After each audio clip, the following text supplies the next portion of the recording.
Visitry.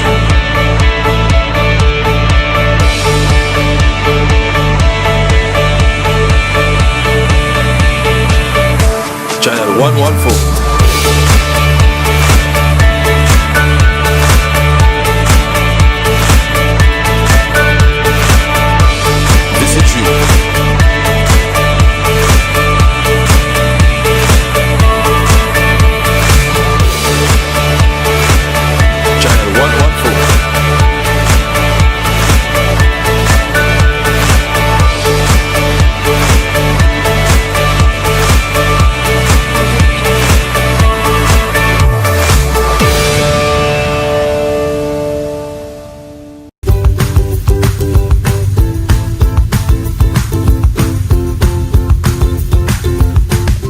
Good morning, boys and girls. Do you know what this is? Do you want to avoid getting shot? Tune in on VC3 as we focus on science lessons. I'm your teacher, Javid Wilson.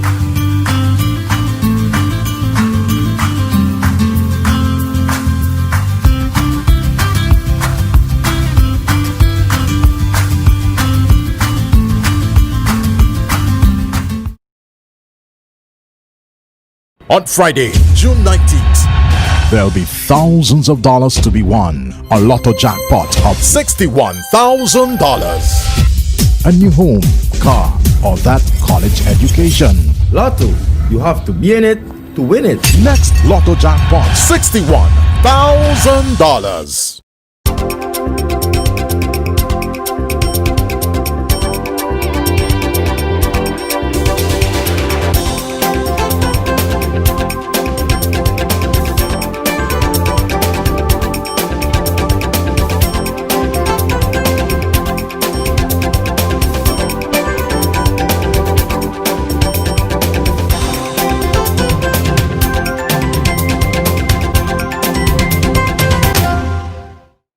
Good evening and welcome to today's edition of Roundtable Talk.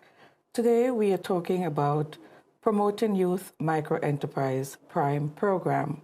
This program has taken on a life of its own here in St. Vincent and the Grenadines.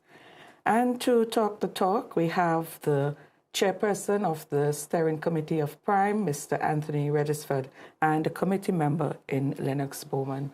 Welcome, gentlemen, to this evening's edition of Roundtable Talk. Thank you, Theo. Thank you. What exactly is Pryme? What is the background? Why are we having such an initiative at this current time?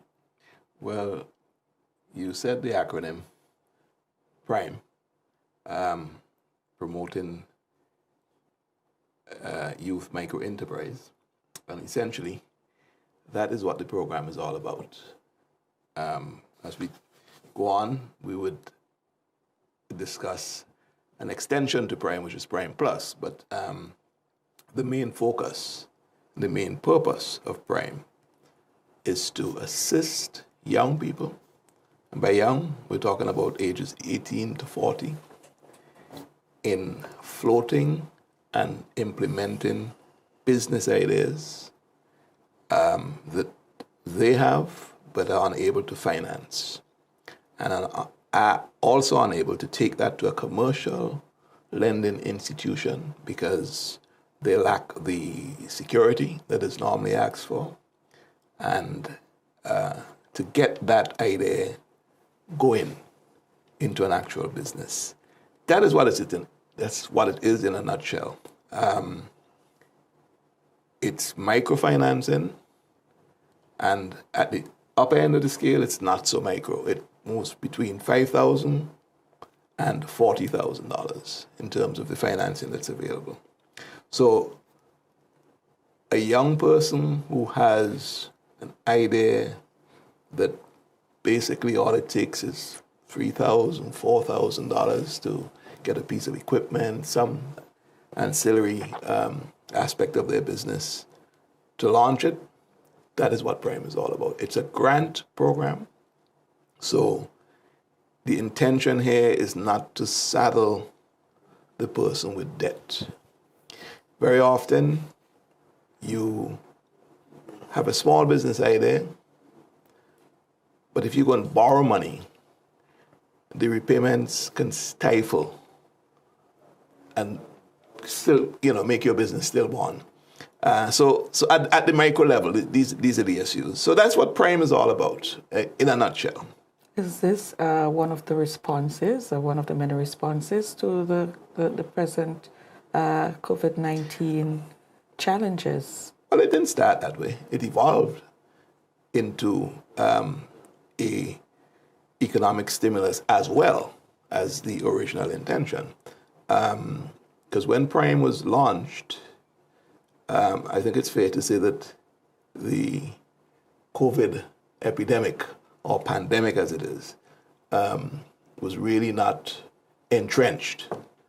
But yes, as soon as we got going, COVID-19 became an issue. And with the economic impact that it had, I think the government, quite rightly, decided to use Pryme as one such measure to stimulate businesses at the lower level, small businesses. So yes, it has evolved into that as well, but it's not just that.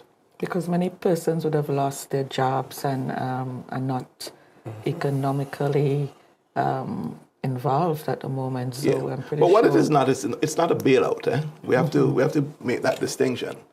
So although it is a response to, or works as a response to the economic downturn, It's not a bailout. it is not a bailout. that's important It is to know. still driven by somebody who wants financing to execute a business idea. It's not a program that says, I have lost so much money and can you subsidize me?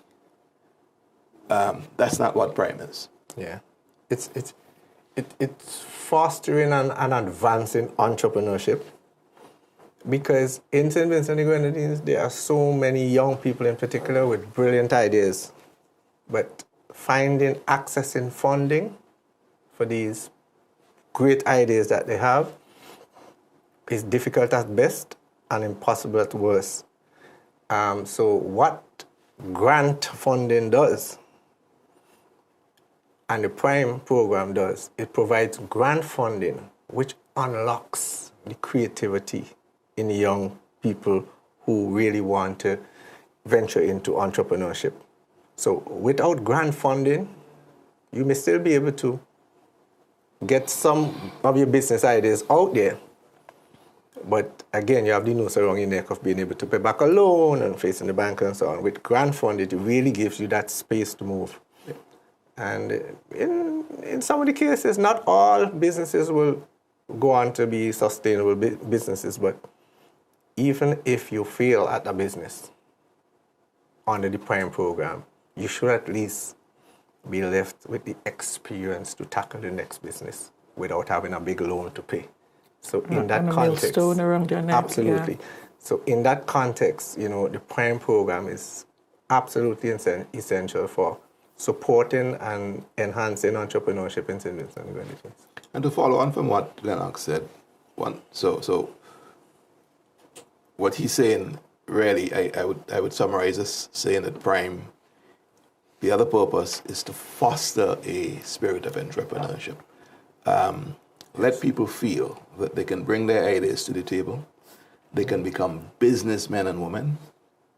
The Prime Minister yesterday at the ceremony gave a short address, and that's one of the points he made, was that you must think of yourself, not I am trying a thing. Right.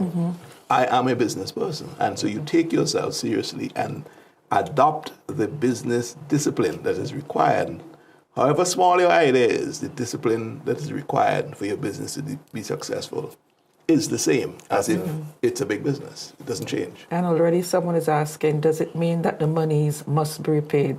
Certainly not. No, it's a grant. Certainly It's not. a grant, and there's a difference between a grant and a loan. Yes, it's a question we have to answer all the time, and people are so not accustomed to, especially small, that kind of target market, to have access to grants. It's not something that happens every day. So when people think, they either think it's a loan they have to pay back, or at best sometimes they think, oh, it's a low interest loan. It is none of those things. It is a grant that you are accessing from the government of St. Vincent and the Grenadines to assist you in giving life to some great idea that you might have, or indeed you might have an existing business and you need that kind of support to take the business to the next step. Another level.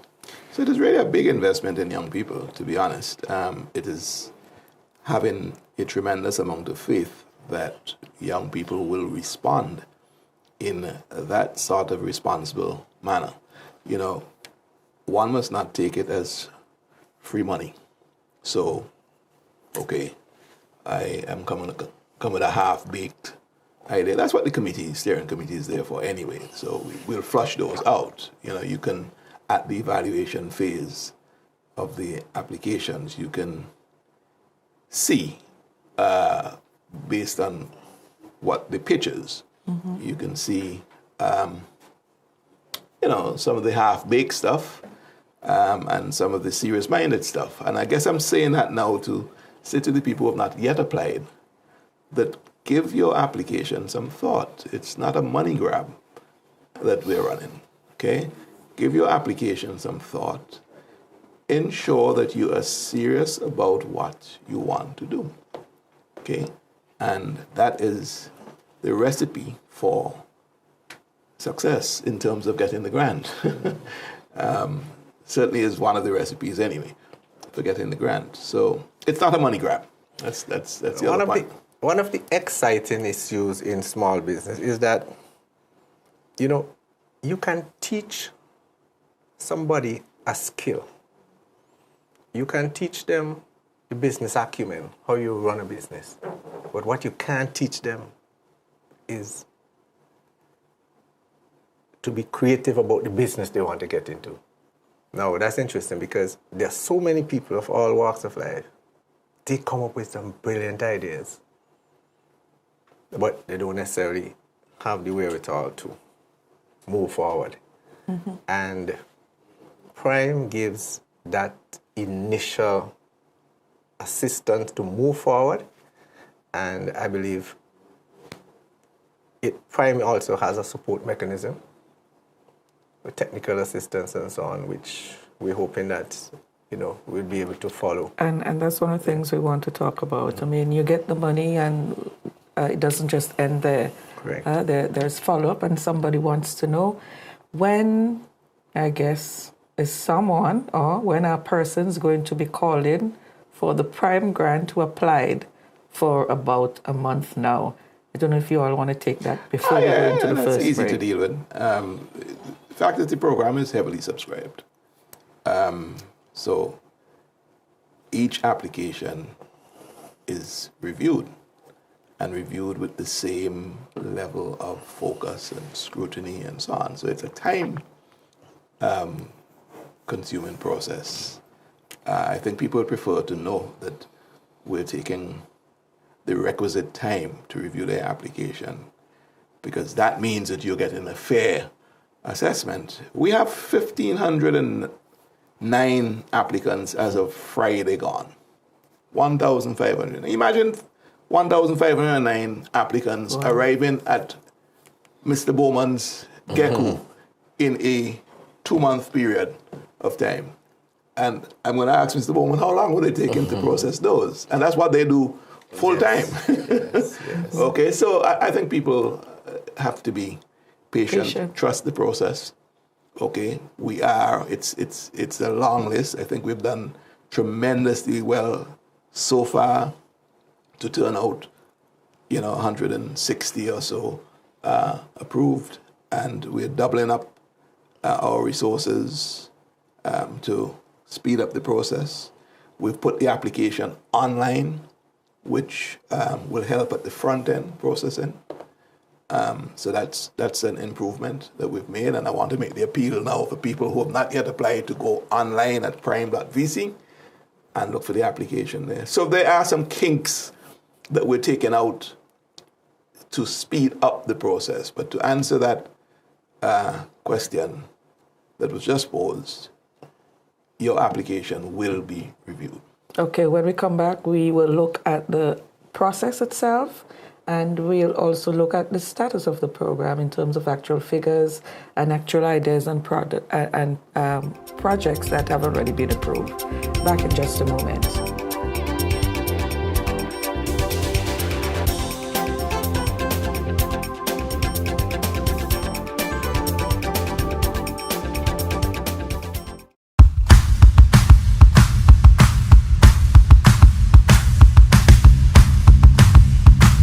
Hi boys and girls, how are you today? I am Ian Little and I want you to join me on VC3 as I take you to the part of language arts. You will have lots of fun, so don't forget VC3 every week. Join me right here.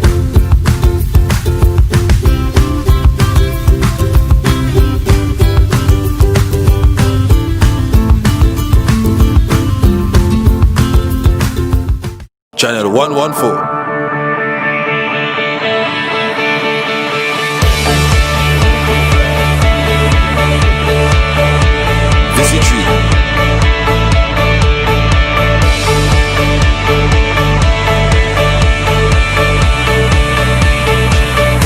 Channel 114.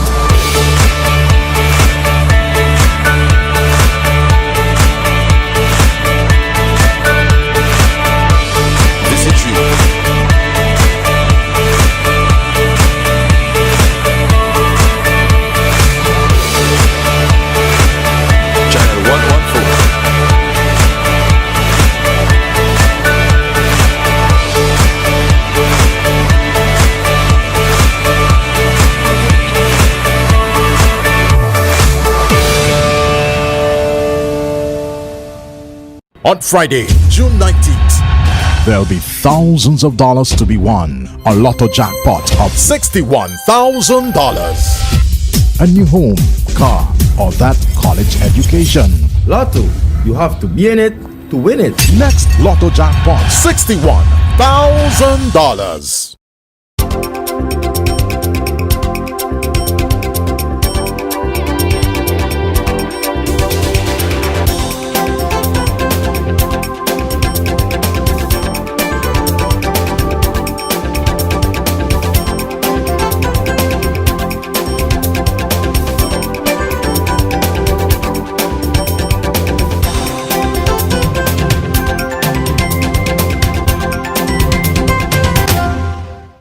Welcome back, and of course today we are looking at the Pryme program. Anthony, you said just before the break that the program is heavily prescribed. Why do you think this is the case?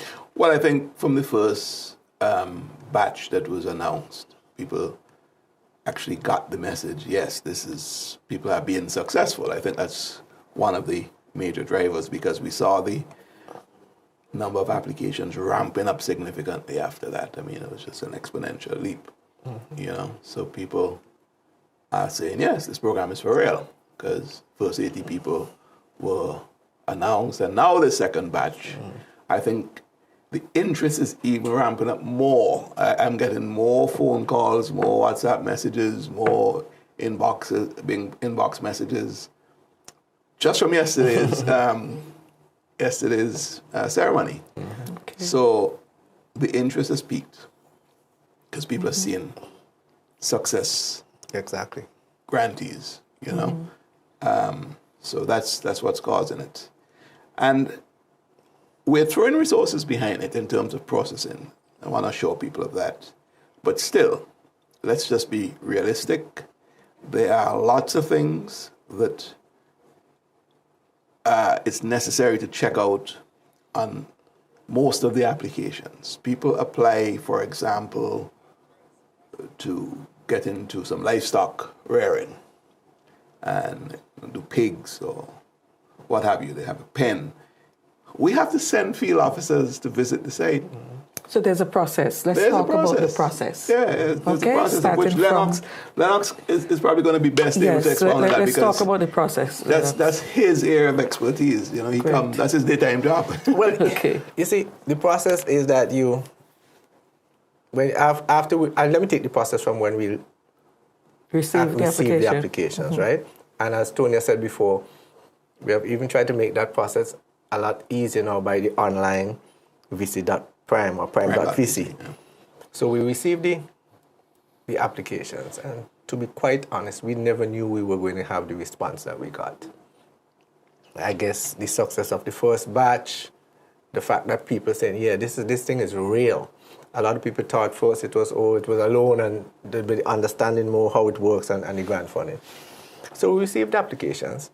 The applications have to be properly onboarded into the system. You have the name, the address, the kind of age, all these kind of things will take a little time to onboard them. Then they are selected, they have to be put in categories. We have Pryme and we have Pryme Plus. So we have Pryme persons of 18 to 40. And we have Pryme Plus for persons 40 and over. But in each of these categories, we have Tier 1, Tier 2, Tier 3. Tier 1 being those applications, those requests for up to 5,000. Tier 2, between 5,000 and 15,000. And Tier 3, between 15,000 and 40. And so you've put them in the categories now and you start the evaluation job. You are using the opportunity as well when you talk to these people, when you call them for clarification on the application to go and do a visit, all the typical due diligence thing, but you're also augmenting that with a bit of counseling for some of these young people. So you would spend a little time doing that too, because the application as it is and the proposal as it is may have room for enhancement that you can suggest to people and so on. So you have all that process. When we sit down to do evaluation, it's a whole day. So if you do 2 or 3 days a week, that's a lot of time you're taking, but you want to give everybody A fair chance. a fair chance. And you want to make sure that the people, that there isn't anything glaring in an application that may, even if it doesn't make it as attractive, that you can talk to the person and we can get some, because the idea is to help people. The idea is definitely to try to help people. So then you go through that process and you evaluate and you're approved stuff, and then it has to go to a procurement process now. So you have gotten your $15,000, but it's to buy a piece of equipment here, another piece of equipment there, maybe to send something overseas. So we have to go and make sure that the entire procurement system is done properly, because you don't just want to give somebody $40,000 in the hand, and you want to make sure that the money that you're giving them is used for the purpose for which it is allocated in. And in how the is the money dispersed? Well, the money is disbursed. We have different, depends on the application. Mm-hmm. You can have money which paid direct to you, or you can have money, like if you want a piece of equipment, you go to some company and say, and it is procured through the company, so we pay. We get the invoice, we pay the company, and the company delivers to you, or you go and collect it out. So the bulk of the money is really used to buy equipment, tools, or pay for a service, or whatever. What we're trying to ensure too is that the bulk of the money is spent locally. Yeah. Yes, of course, your person have to bring this stuff from overseas. But when you spend the money locally instead of just sending it overseas to Amazon, you're making sure that people remain employed. The economic activity the money circulates locally. And it's encouraging so far, because what we've seen with the 160 or so applicants that have been approved, and even those that we've reviewed and are being sent to cabinet, we're seeing that roughly 85% are going to be local purchases. 85% of the grant monies will come back and be spent here locally. So that's a trickle-up effect, because the suppliers are the businesses, the bigger businesses. So that is a good economic stimulus part of the Pryme program. It's not just empowering and enabling young entrepreneurship or the 40-plus people who are expanding their business or whatever. it's also creating purchases, transactions that are going into the existing businesses there. And there's a symbiotic relationship between small business and big business. So talk about that. Right now, the big businesses maybe getting a boost in sales. Sometimes right now, given the demand that we have, we don't even know if the supply is available for a lot of the stores and fridges. And I suspect some of these people are going to be caught by surprise, and they're going to have to be ordering stoves, fridges, warmers, these sorts of things, weed whackers, and blowers, everything. And so we've been dispatches. It works. So we've been asking the big businesses to bear with us, bear with the many requests that you're going to be having and so on. So they should have a spike in sales. But at the end of the day, the young businesses that they are even accommodating now with the sales are the ones who may very well be producing products for them to sell. So small businesses can also produce products for larger businesses to sell. So it is really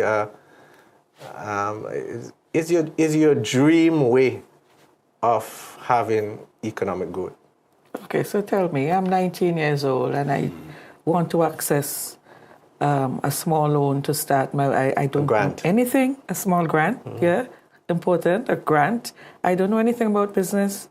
I'm up and coming, just what do I do? How do I The first thing approach? is that, the first thing that I want to go back to is that acquiring a talent is something that you could train yourself to do. Being a businessman, you could learn the acumen of business. But to get to your point, you have a great idea. And you want now to bring life to this idea, right? There's a grant available for you to assist you now. And you collect your form. And as I said, there are 3 tiers, depends on where you land in your request. Then there's progressively more information that you need to supply, but nothing very... Is there any special assistance I need? Yeah, there's a coaching element. There's a coaching element. If you are applying for the bigger sums of money, approaching 40,000, the requirements are more stringent than on the lower end. So the tiers that LENNOX spoke about, between 15 and 40 is the higher tier. And we call that tier 3. For that, you will have to present a full business plan. Okay? And you'll have to go and get that business plan done. There are people who are actively writing business plans to people. So you see what Pryme is creating. It's even giving those people work. Lots of business plans are being written as we speak. Okay?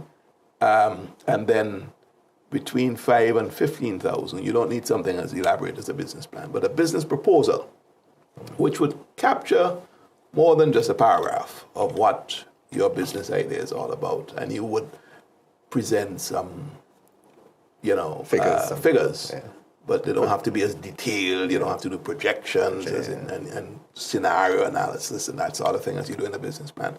So we have already started ahead, put people down that line. Because when you put a business plan together or business proposal together, you would see what is required, the elements required to run your business successfully, even before you start. So the discipline of getting a business plan or a business proposal done is the first start. Things that you might never have looked at. Yeah.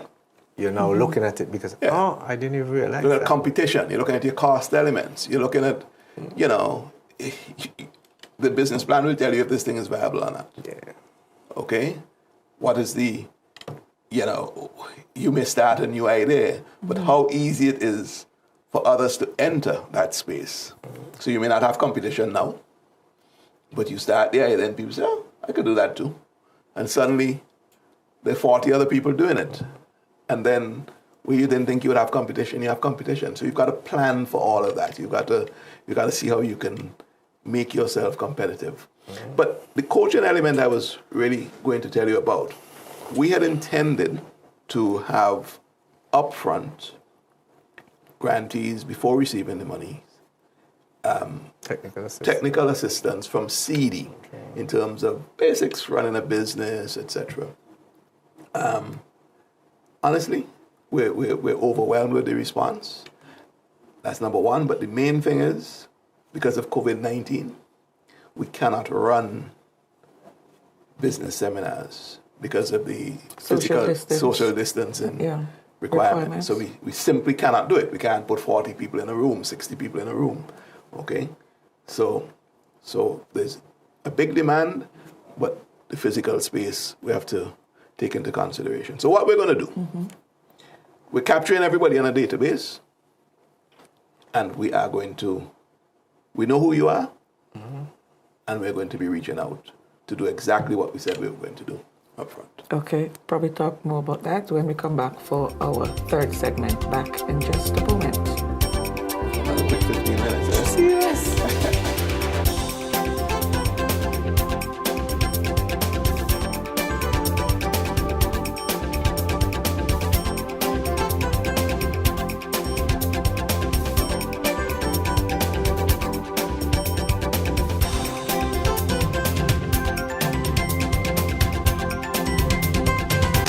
Channel 114.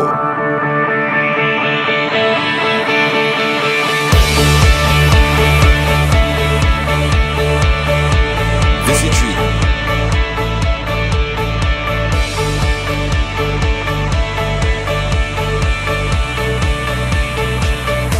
Channel 114.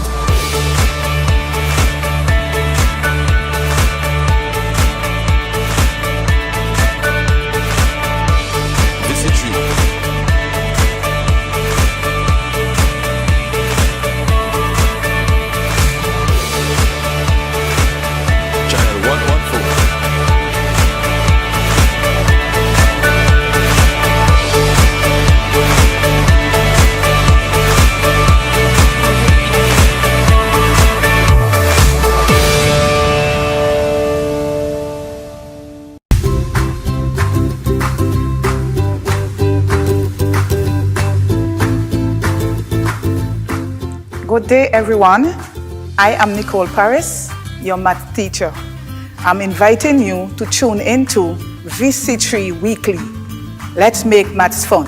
Remember, math matters.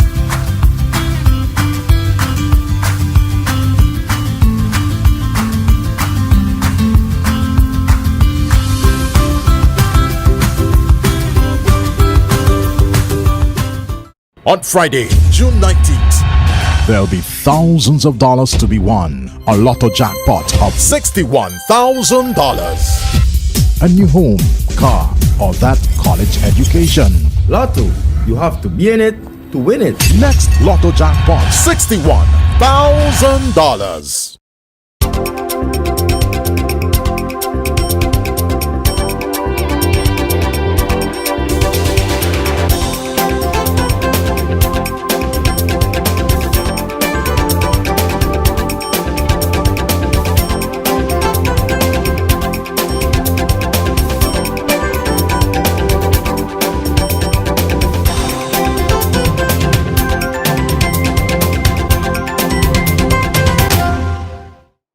Welcome back. Before the break, you made mention of CED, which is the Center for Enterprise Development.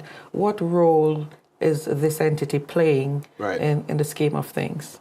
Well, they play a very pivotal role. I mean, it is the institution that's established to do exactly that, to develop enterprise. They're not limited, of course, by the target group that Pryme is targeting, which is mainly 18 to 40.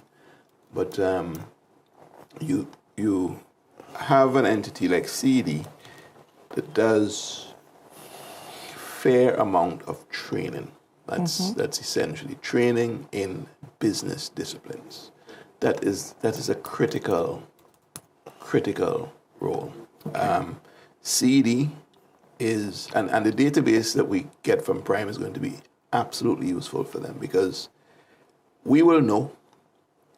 Hitherto, it was hard to find out because a lot of people operate under the radar. There are a lot of businesses that operate, they're not even registered. But those who come through Pryme will have a database of them. So we will know how many pig farmers there are that Pryme gave grants to. How many fashion people in fashion and so on. Okay?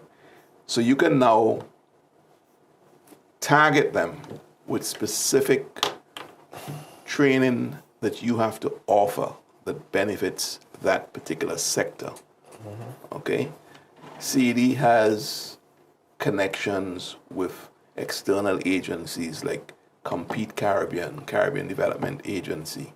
And these are people who are the guardians of funds from the World Bank, for example, or other donor agencies, DFID, which is the British Overseas Development. So all these funds are channeled through agencies like Compete Caribbean Export Development, just to name two. Okay, and when they have programs to run across the islands, a lot of these programs are run through CD, through the Center for Enterprise Development.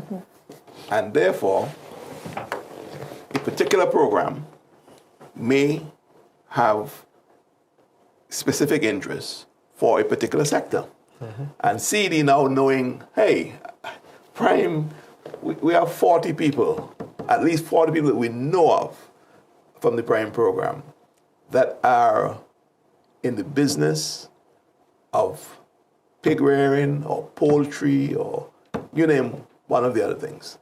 And they can be directly targeted. And that'll be a tremendous asset. So CD is going, when all this thing of Pryme bubbles down in terms of the grant process, CD is going to be a linchpin in the continuation of supporting these businesses. Absolutely.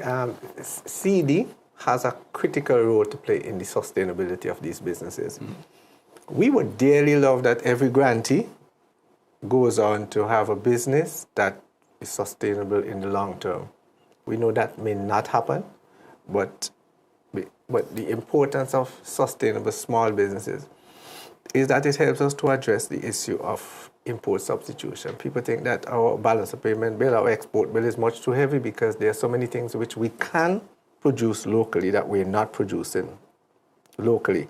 And this gives quite a few entrepreneurs an opportunity to try to fill that gap. CD will have a critical role to play in that in terms of the training, the working in the field with the businesses and so on, and providing technical assistance and so on for them. Not only them, it will take more than CD, but I'm sure some of these young businesses now, the grant may get them to a certain level and prepare them now for a bigger venture where they can now go and say, okay, I'm not so heavily leveraged. You know, I have a lot of equity in my business, so I can now go to a credit union or a bank to then expand fully. But CD, but the Pryme grant is a really good seed. Before you raise that question, I could tell you, apart from CD, I can tell you right now that the Chamber of Industry and Commerce is looking at that database that's being created by Pryme. And to set up a special category of member. Remind people that you are the executive director of the chamber. I was chatting with my president today, and we're starting to think about setting up a special category of member that will pull in the Pryme, the people who've been successful at getting Pryme grants. Precisely. Okay?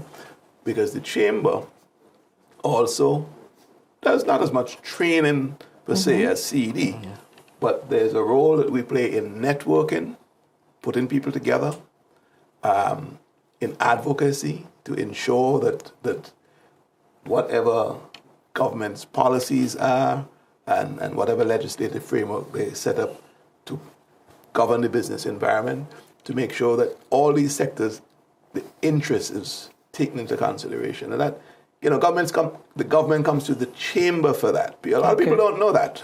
Okay. A lot of people don't know that the chamber is in constant dialogue with the government departments, constantly. As a matter of fact, that's 90% of what I do. Okay. I'm at the Ministry of Trade, I'm at Customs and Excise, I'm at economic planning. It's a holistic approach. Exactly. Yeah. Exactly. So these businesses are not going to be left alone. Okay. Someone wants to know, person is saying that they were told that in order to get grant funding of between 15 and 40,000, one must have a registered business. Can you please confirm if this is true or not? Yeah, I can confirm that. But we're not going to hold you up if you don't have a registered business. We're going to tell you, if you're successful, we're going to ensure that you're registered. Yeah. Okay, so if you're not registered, be mindful before you receive this grant. If you're successful, we're going to want you to register. It's very important. Because you want to develop the discipline. Yeah, of course. The business acumen, the ethics associated. Sometimes just being registered allows you to open doors or to go through doors. The fair, LENNOX, and I could tell you from the Chamber of Commerce, the fair, and you probably picked this up from Gecko as well, the fair for people registering businesses is to think that I'm above the radar now, so the tax man could come and get me. That's essentially it. I'm telling you, that is the fair. That is the fair. Look, you need to pay taxes if you're earning an income. That's how the entire world operates, right? But that's not the point. The point is, you are registered. There is so much assistance that you can get to enable your business if we know what you are doing. If you are operating on the radar, how will we know? How will we know who you are? It limits your growth as well. It limits your growth. You can't get into the banking system, the financial system, so you're financially excluded. So all of those things are limiting factors if you don't register your business. If you're serious about your business, you need to register. I want to talk a little bit, if you will, about the types of projects and ideas that have been approved so far. Because I know you mentioned, LENNOX, that they have been really some exciting and innovative ideas. So tell us a little bit more about some of these. You have time? I think so. We have had so many areas. I mean, in the first cohort, we were a little worried that we were not getting the diversity, but I think Tony would agree with me now that we really have a diversity, and that is so heartwarming because you're seeing where this grant fund is allowing, and especially for the new businesses, people with some great ideas, whether it's in music, food, farming, landscaping, garment production, filmmaking, documentary, architecture, poultry farm. We have things like pruning and felling and logging of trees, graphic studio design, welding, plumbing, and it goes on and on. Tony, I'm sure, could fill in 10 more. Services. Somebody's gotten a grant to do STEM. Yes. Which is significant, getting people equipped with the science, technology, engineering, and mathematical skills, because that is a significant human resource to develop for any country, right? And it's the person who, Petrus Gums, I can call his name, he's got a big passion for that. He's been doing that, and so we've given him some more fuel through the Pryme program. And that's going to reach a lot of people. One of the things is that we have the Pryme under 40. We also have the Pryme Plus, and we even have some funds allocated for retooling the businesses of cultural artists and so on, creative artists and so on. So it's really spread out. Pryme is going to catch a great diversity in the industrial sector. One of the recent awardees of the Pryme grant, I'm not going to call their name, but one of the recent awardees, somebody who brought a proposal in the garment manufacturing sector, and I thought it was a particularly good the steering committee thought it was a particularly good proposal, and clearly cabinet did as well. They're going to address a need of training, number one, training people to sew and all the other skills that are required for garment production. She runs her own design and production business, so it's going to also support her individual business. But she's not leaving it there. She's going to train people. And also, she's going to sew for other people who hitherto may have sent their stuff to Trinidad or Barbados, right? So she's going to offer that service here. Now, this is sort of thing that Pryme has supported. And that particular individual was held up in the bank. So that is the example. It shows you where commercial lending does not address necessarily all the good business ideas that can help to build this economy. Absolutely, especially, sorry. Before there's a question, someone wants to know, how do they know if they are not successful They'll be written to. in accessing the Pryme? Okay, so your answer is that you will be written to. So if you send an application and you have not been written to say that your application has been turned down or not successful, it means that you are in the queue. And we are committed to addressing every single application that we get.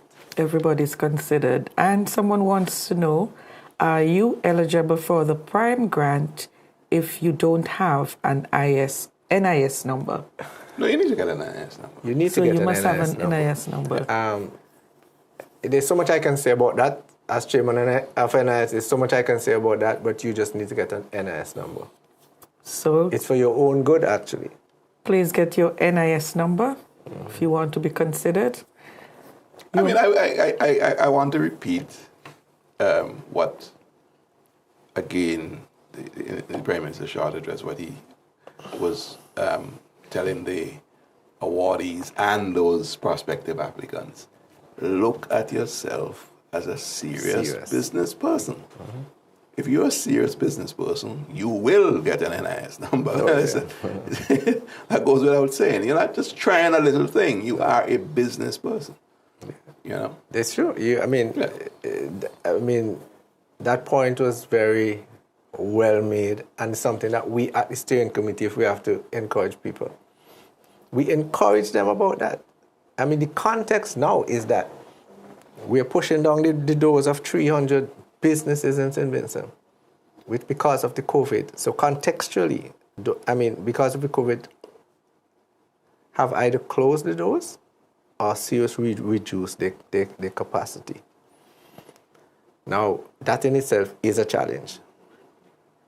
We have about 2,500 persons individuals who are in some kind of short-term unemployment benefits program at the National Insurance Services, right? So the government, through statutory corporations, cannot provide all the employment for people. Pryme gives an opportunity to be creative. Pryme gives an opportunity to address the issue of income substitution. I can't say that more. And we'll talk some about that when we come back for our final segment.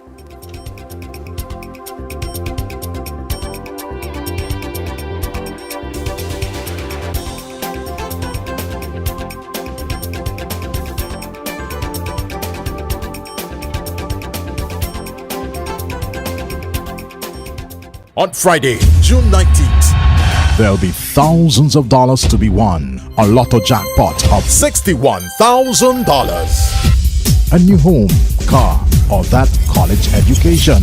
Lotto, you have to be in it to win it. Next lotto jackpot, $61,000. Channel 114.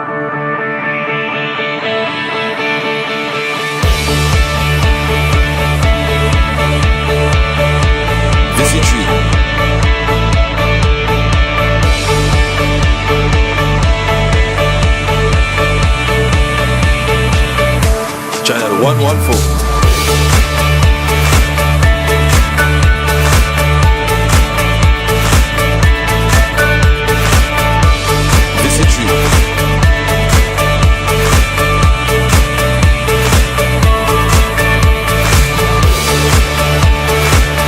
Channel 114.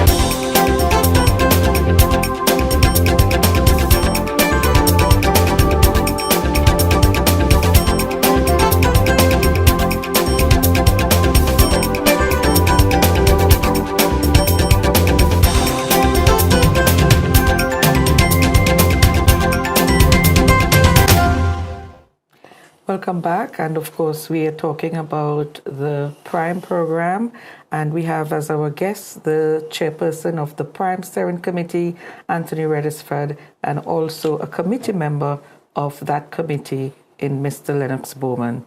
I want to start this final segment by asking, how important is a program of this nature for a small developing nation as us, especially in this time of COVID-19?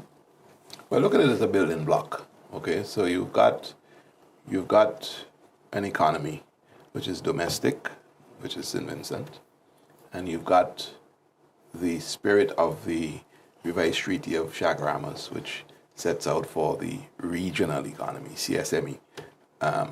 So you've got what's gonna service that. Who's the supply side of that? How does that economy get its fuel? Where the supply is coming from? Okay? Before you can trade, you have to have something to trade. Okay? So who's producing that? The Pryme grantees have a goal and opportunity of not just addressing their output, not just addressing the domestic market with their output, but looking at the regional demand. COVID-19, Teresa, has sort of highlighted the need and the urgency at which the region should do more trading together. If we didn't get that wake-up call by now, something is wrong. And I'm hoping that post-COVID, it is not business as usual. We have to walk the talk. Yeah. We've been talking a lot about the one region and the sub-region. Yeah. And if we treat the sub-region as a single economic space, there is no better way than intra-trading between the islands. And it can't just be about buy and sell. It can't be just about merchants. I'm not knocking merchants who bring in dry goods and so on. That's very important too. People have to eat, people have to sleep on a mattress and so on. Right?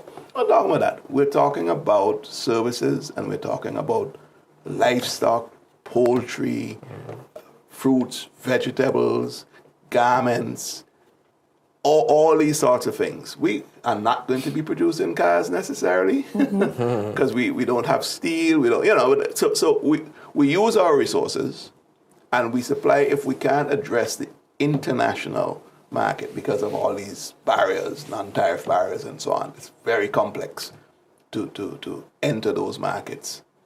But we have got a free trade area that it's the revised Treaty of Chaguaramas has addressed. What we can produce, we can should sell. produce. We should produce, and we should sell within that. So Pryme, which is your question, is one of the building blocks because we are giving people grants to become producers. Don't want to stop your trend of thought because I'm finding this very interesting. But someone is saying that they went to the NIS and, in their words, they refused to give him access to get one, and I'm thinking an NIS number, and he was told that the persons responsible for Pryme would help him to get one. So there's someone who's a That's bit concerned about that. So The chairman side. I don't know. I mean, I'm only the chairman, but that's pretty strange. yes, that, that you will be refused an NIS card and number. So that is something I would certainly want to address that at NIS level to find out what was the situation there, because And there's another question. I think there's another question. My brother was turned away by the CED because he didn't have a registered business. He was applying for 30,000 grant funding. What more can he do to have a chance? But CED and Pryme, if that person at some stage can identify themselves. So, Felix Lois, who is the executive director of CED, and state his case, because they should not have been turned away. So, because of not being registered, because as we said earlier in the program, we want you to be registered. And if you are not, and you are successful at getting the grant, you will have to be registered by the time that money is awarded. Yeah. Okay? Okay. So you need to register. I wanted to come back to the question of you're successful, you've gotten your grant, you've started your business, and you are in business. What happens? Is the person left alone, or is there some kind of technical assistance? Or, yeah? There's a certain amount of shepherding that will happen. We were mentioning that with, again, one of the important roles with CD. And Invest SVG to an extent. Yes. Because Invest SVG is mandated to look at export development. And that thing we're talking about, regional export in particular, Invest SVG will certainly tap into that database as well to see who are or who could be brought up to export readiness. So it doesn't end at the Pryme credit bureau. There's so many. Yeah. But we encourage people to, the idea is to try to work with as many of those persons as possible, because we don't want their businesses to fail. We will see ourselves as being part and parcel of creating sustainable businesses in St. not just businesses, but sustainable businesses. And even as we can think about there might be agents out there to help, the initiative too has to come from the business person themselves to reach out. They have to recognize, listen, maybe I am not doing as well as I am supposed to be doing because I need help, and reach out to somebody for help. Because, again, we go back to what the Prime Minister said. He spoke a lot about serious entrepreneur.